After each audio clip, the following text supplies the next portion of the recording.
Welcome to the Prophecy Collaborative. Topic today is Russian overtakers.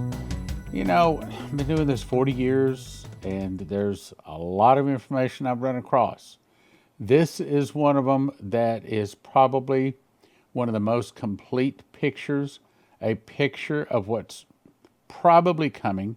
And I tell you right up front, I think it's a picture of the way our life is going to be after the suitcase nukes go off.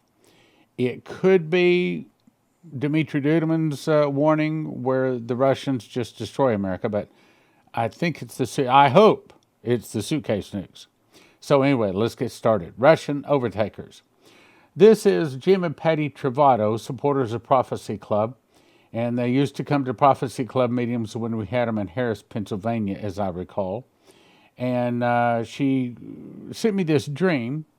And then she came to a crusade, I believe it was in Harrisburg, Pennsylvania, where I met her and her husband, Jim. And she then emailed me that night and said I had the whole dream all over again with all of the details. So she had this dream twice. All right, so May 2004. In my dream, there had been a nuclear explosion in the Baltimore-Washington corridor. Now, this is probably not the big 250 times more powerful than what hit Nagasaki or Hiroshima. This is probably, just my guess, probably after the suitcase nukes go off, which, sad to say, is probably pretty soon. Baltimore-Washington corridor, and I quickly grabbed some clothes and a tent and money and a little food and stuffed them into our car. We'd used the back roads to get out of Maryland, and my daughter was in the car behind me with the rest of our kids. My husband was going to meet us at the campground. I was driving down a familiar highway in Pennsylvania. We were going to a campsite near Penn State College. The highway was jam-packed in both directions. Traffic had come to a total stop due to some small accidents. I got out of my car and climbed up past the shoulders onto the trees to sit in the cool shade. It was nice. It was a nice spring day, spring weather. The highway was filled with people in panic trying to get to the mountains. Now, let me just say something.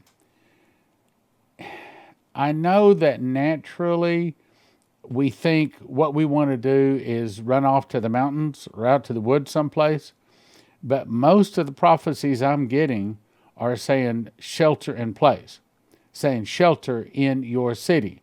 In other words, do things like getting your electricity in order, get your food, get your water filtration in order, and prepare to weather what is coming right there in your house. And that's my plan. I don't plan to run to the woods someplace or off to the mountain someplace. It was a nice spring day. Highway was filled with people in panic trying to get to the mountains, while other people in panic were leaving the mountains to travel down to the southeast.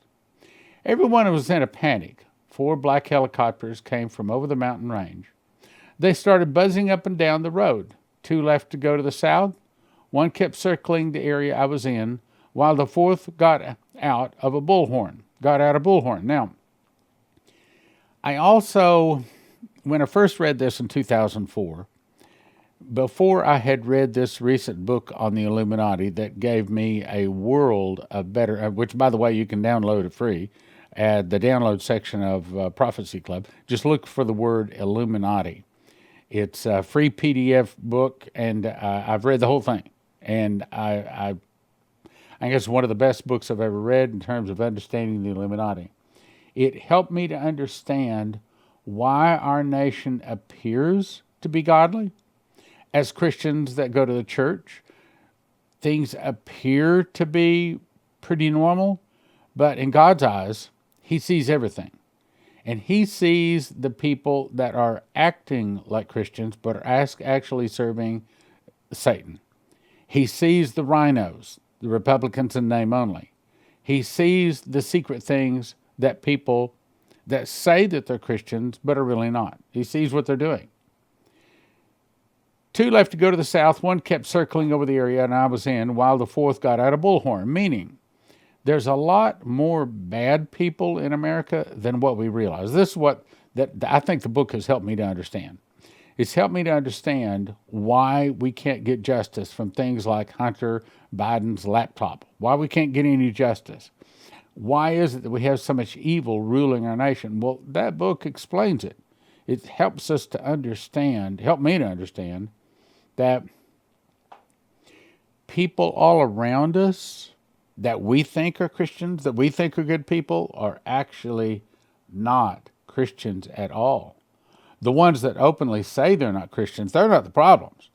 The problems are those people in high places that act and look and even say sometimes that they're Christians, but they're actively worshiping Lucifer. I mean, daily. Read the book. It's free. Just download it and read it. You start reading the first few pages and you'll finish it. Anyway, they announced to all of us that martial law had taken effect and that we were traveling illegally. Everyone was required to return to their homes. In other words, you don't get to go to the mountains or anything. Return to their homes or face arrest and confiscation of their vehicles. We thought, how can we go back home? The lanes of traffic on the highway are not moving. A man in the southbound pickup truck started screaming at the black helicopter. He incited others to throw rocks at it and even wanted people to turn over vehicles and block the highway to stop people from going home. A military person dressed in black with dark gray appeared at the helicopter's door and shot the man and 2 others dead. You know, we don't want to think this kind of thing can happen in America, but we got another thing coming. There's a whole lot more evil in our nation than what we realize. Other people in the area were forced to lay the bodies alongside the highway and move their vehicles onto the shoulder of the highway. This paralyzed the people. No one really understood just how different things were going to be. The circling helicopter swooped down and a young military man jumped down to the road and on the northbound side. He was quite friendly and gave new orders saying tourists should proceed to their destination. We were told that we could only visit 10 days or less. Then we were required to return to our primary residence. He told us that we would want to go home anyway because as we would not be able to buy food, listen carefully, as we would not be able to buy food. Every one of these dreams or visions kind of circles around food and our ability to have food. And Cornerstone on several of his saw people bartering, which means you want to have gold and silver. But a lot of them talk about food. Because we would not be able to buy food anywhere except prepackaged food still available in gas stations. All grocery markets were closed. All grocery markets were closed. I'll say it again. All grocery markets were closed. The only people that were to report to work were emergency workers. That's kind of like what happened in the recent pandemic, right? The gas stations were allowed to remain open to allow people to get home, and then no one was to leave their home. Let me ask you this. If there was some real reason, maybe there's too much evil out there, maybe there's no food out there, maybe you're commanded, but if you could not leave your home for 12 months, I mean you could not get outside your home for 12 months, do you have access to food and water inside your home to live for 12 months? Oh, I can't do that. Oh, yes, you can. Go to josephkitchen.com. Let's go on. Then the scene changed and I was home again, which is a 20-minute drive from Baltimore. My family and I were watching a news conference on how people were coping with grocery stores being closed for the last 3 weeks. A military woman dressed in the same outfit as the man in the helicopters came to our front door.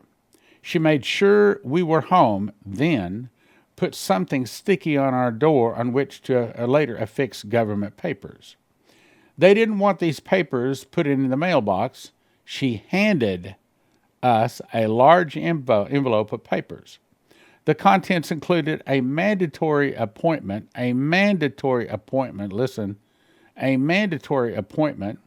at the school where we were registered to vote.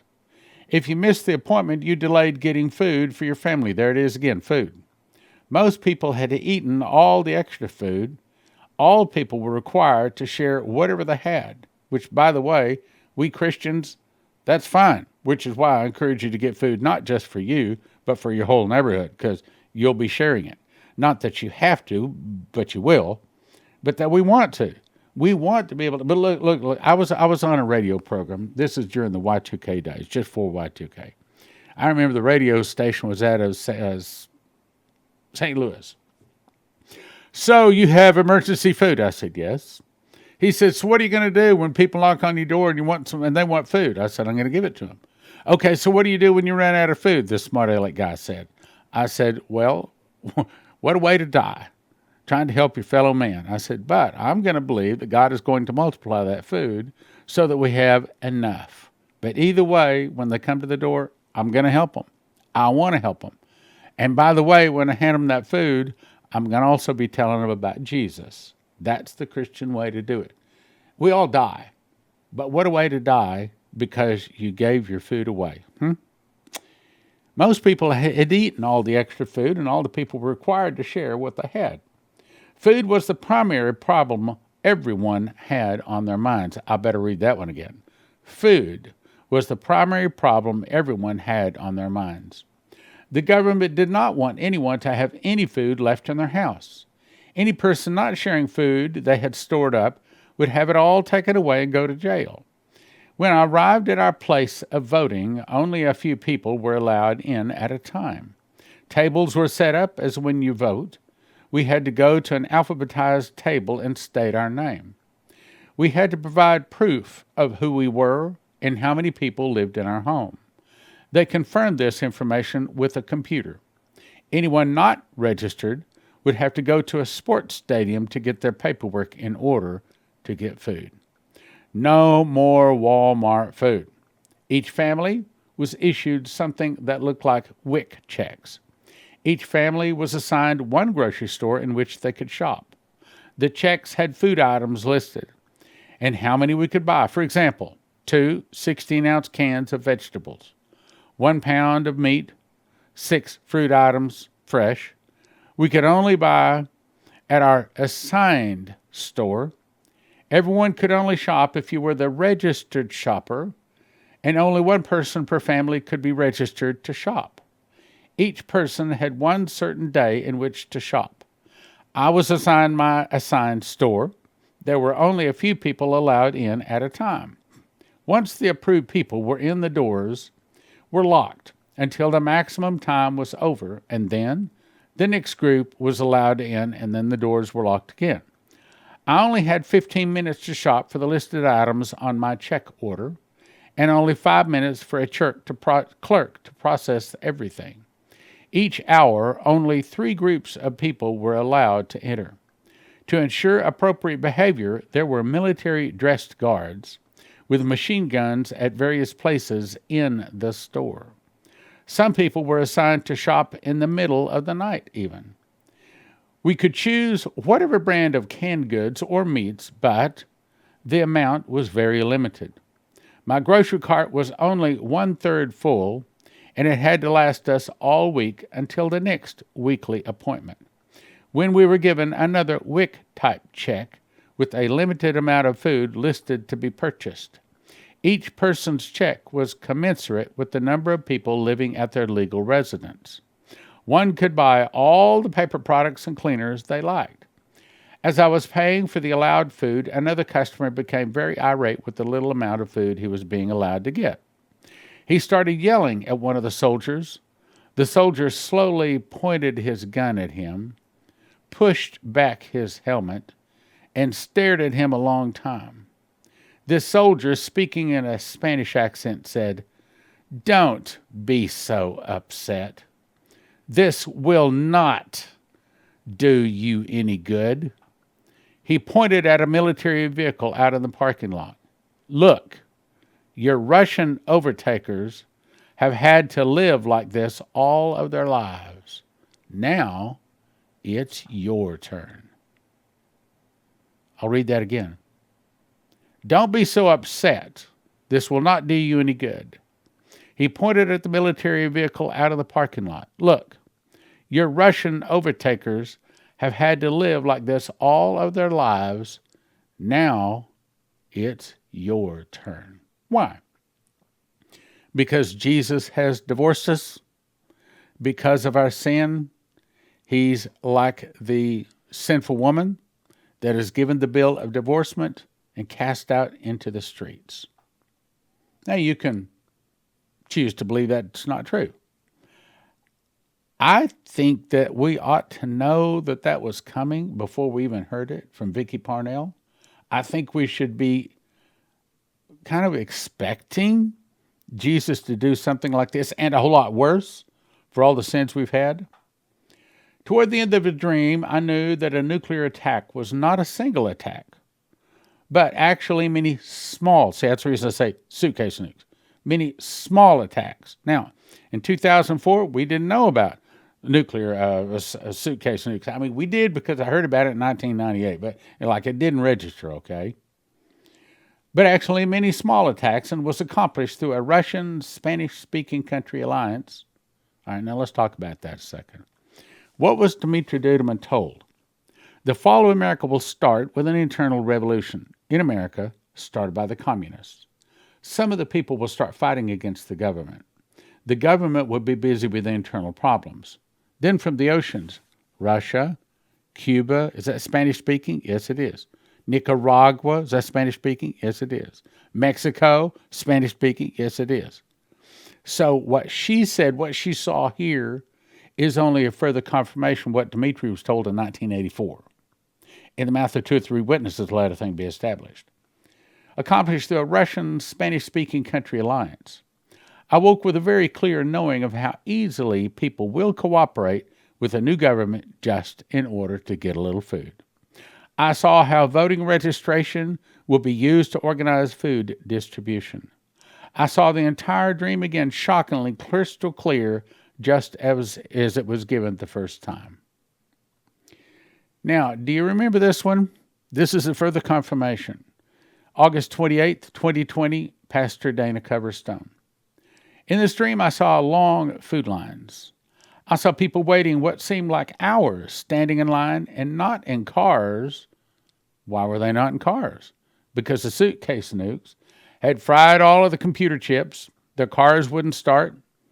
The electronics, probably the electricity was out nationwide, and it might not ever come back again, which is, by the way, why now we can offer you a way to get your whole home in not only backup power, but solar power. We'll get to that in a second.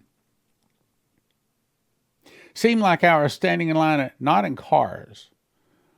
One of the reasons the cars aren't there and the gasoline stations aren't there because there's no way, there's no electricity, pump the gasoline out of the ground. And even if you pump it out of the ground, your car didn't start.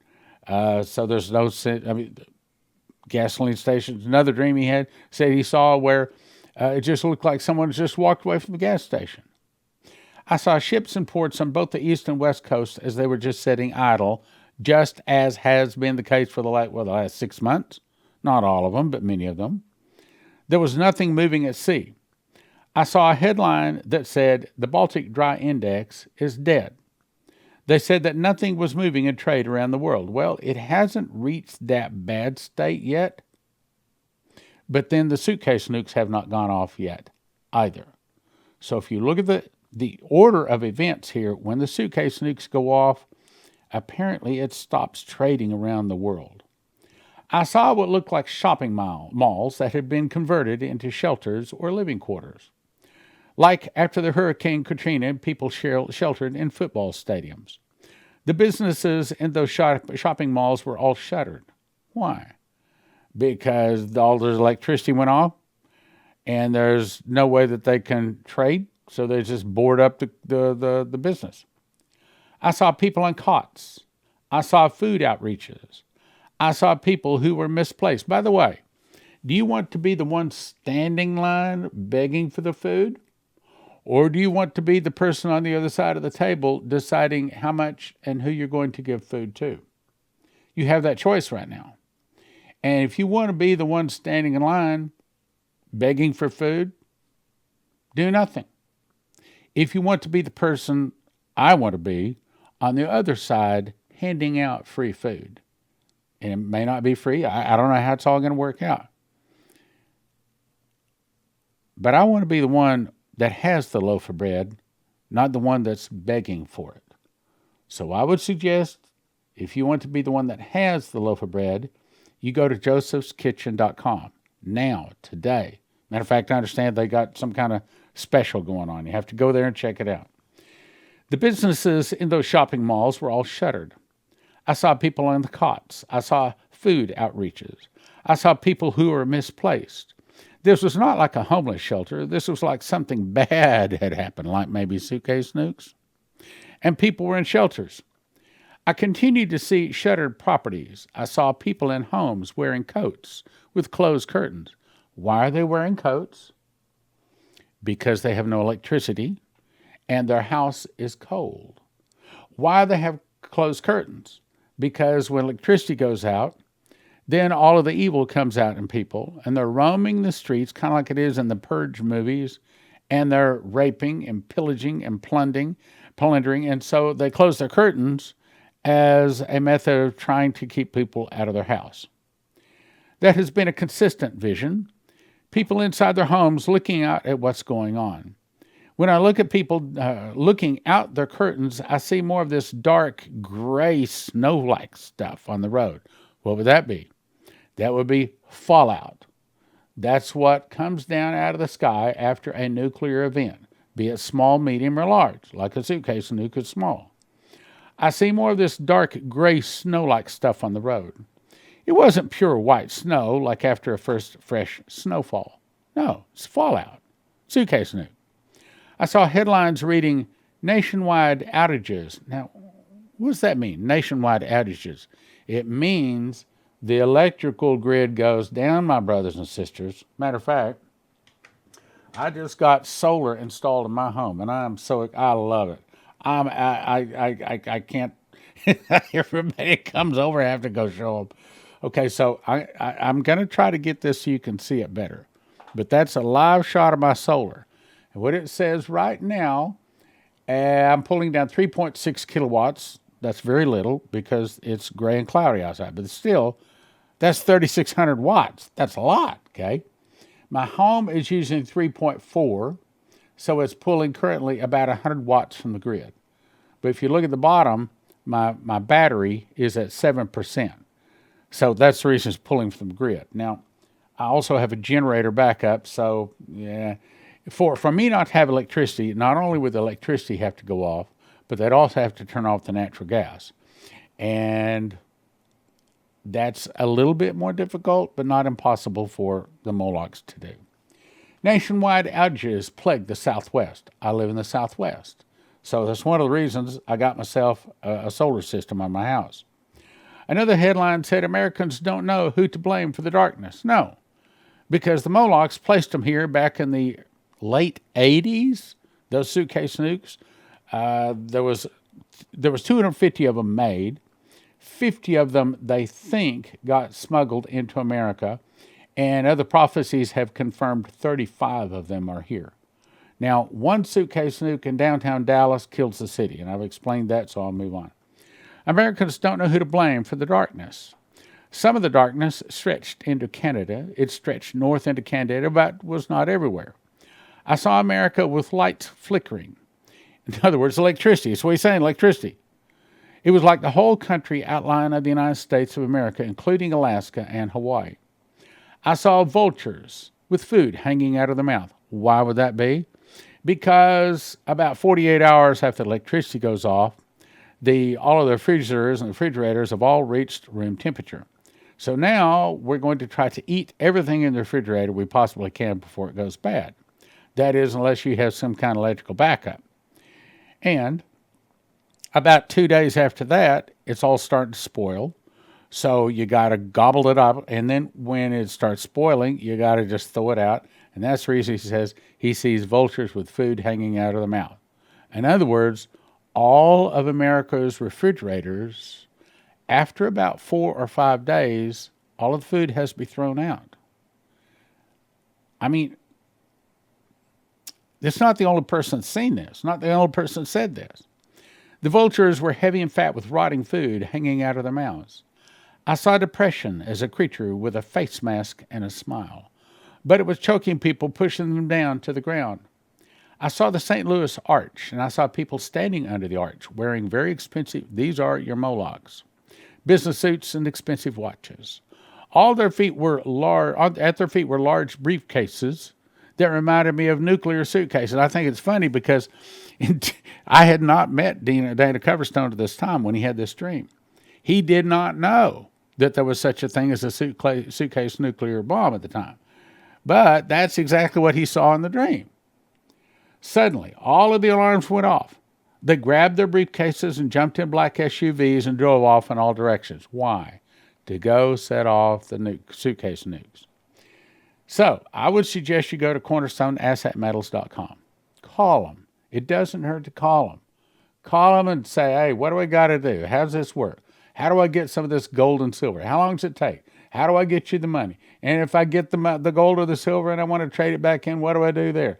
They'll answer all your questions. They're good Christians. Tell them Prophecy Club, and they love Prophecy Club. Just say Prophecy Club, and you're into it. You're in good. Next thing is I recommend you get the Watchmen's package, but there's something more I want to cover here. So go to the Prophecy Club and get the Watchmen's package. That is, well, I'm called to raise up an army of prophecy teachers working miracles. This is part of it. I'd also recommend you go to Joseph's Kitchen, get yourself some food. You need to have a machine package. This is the mechanicals that you'll need to physically make the bread. To take the wheat berries, put it into a grinder. 30 seconds later, you have wheat. You put that with other 6 other ingredients into this right here, as I have. Matter of fact, I made a loaf of bread. Matter of fact, I had bread this morning for breakfast. I had 2 slices of bread. Well, Leslie had half a slice of bread. That's what we had for breakfast this morning. And that's what we have for most breakfasts and lunches too. a lot of bread. And I might add, my blood pressure's gone down. My cholesterol's gone down. Anyway, next thing you want to decide how much food you want to get. You want to have food for 2 people, mom and dad, okay? 4 people, mom, dad with a couple of kids, or 6 people. I'd recommend you get the 6 people, get more than what you need, because the wheat is good for, 25 years. It doesn't need refrigeration. Don't stick in your attic, though. It needs to stay in a cool, dry place. Go to josephkitchen.com. They have videos, teach you everything you need to know about making. It is the best long-term storage food. As you recall, Pharaoh had a dream about 7 years of plenty followed by 7 years of famine. And Joseph interpreted that dream, saying, here's what's coming. So Egypt stored up 7 years of wheat. And then during the 7 years of famine, the world lived off of wheat. Let's go on. That's a loaf of bread I made. I actually made that. That loaf of bread cost about $10. And when you cut it 14 slices, that's 14 meals. That one loaf of bread will feed a person for a week. Show me another way that you can nourish, not just feed, but nourish a person for $10 a week. I don't know of another way. Let me refresh your memory on the prophecies we have going. There, I'll let you read them. I'd recommend you go to cornerstoneassetmetals.com, josephkitchen.com, and EMPShield.com. They have a device about the size of 2 cigarette packs. Stick it on your house, stick it on your car. Suitcase nuke goes off. Your cars still work. Your cell phones still work. Your computers at your house still work, things like that. And the promo code there is prophecy. Today, we live in unsettling times. Have you ever wondered what you're going to do when food is no longer on the shelves? I'm Leslie, owner and founder of Joseph's Kitchen, and I want to show you how to make healthy, homemade, whole wheat bread for only a few $100s a year. At Joseph's Kitchen, our ingredients have been packaged for immediate use or long-term storage. Go to josephskitchen.com or call the number on your screen to order today. Don't get caught unprepared. Go to josephskitchen.com now.